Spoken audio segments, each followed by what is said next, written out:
नमस्कार दोस्तों। इस दुनिया को चलाने वाली जो महाशक्तियाँ हैं उनकी प्राथमिक जिम्मेवारी है क्या? उनकी प्राथमिक जिम्मेवारी है ये धरती खूबसूरत बने और इस धरती पर रहने वाला प्रत्येक प्राणी एक लाजवाब जीवन जिए। लेकिन ये सारी महाशक्तियाँ क्या कर रही हैं? ये अपने आप को ताकतवर सिद्ध करने में लगी हुई है और दूसरों को नीचा दिखाने में लगी हुई है। प्रकृति से, परमात्मा से, धरती से इनका कोई लेना देना नहीं है।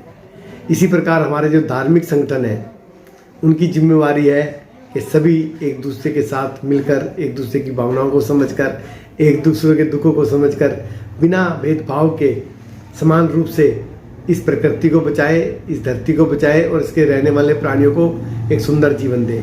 लेकिन जो धार्मिक हमारे गुरु हैं या धार्मिक जो संस्थाएं हैं वो भी एक दूसरे को नीचा और एक दूसरे को घटिया दिखाने में लगी हुई है। तीसरी इकाई होती है समाज की, जिससे दुनिया चलती है।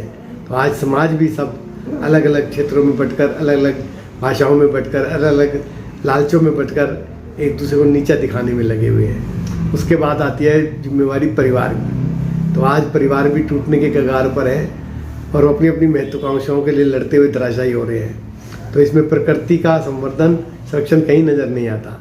अगर हम चाहते हैं कि ये धरती सुंदर बने तो परिवारों को भी, समाज को भी, धार्मिक संस्थाओं को भी और दुनिया के महान नेताओं को भी मिलकर सिर्फ और सिर्फ इस प्रकृति के बारे में, इस प्रकृति प्रेम के बारे में सोचना पड़ेगा। तभी ये धरती सुंदर और लाजवाब बन पाएगी। जय प्रकृति माँ।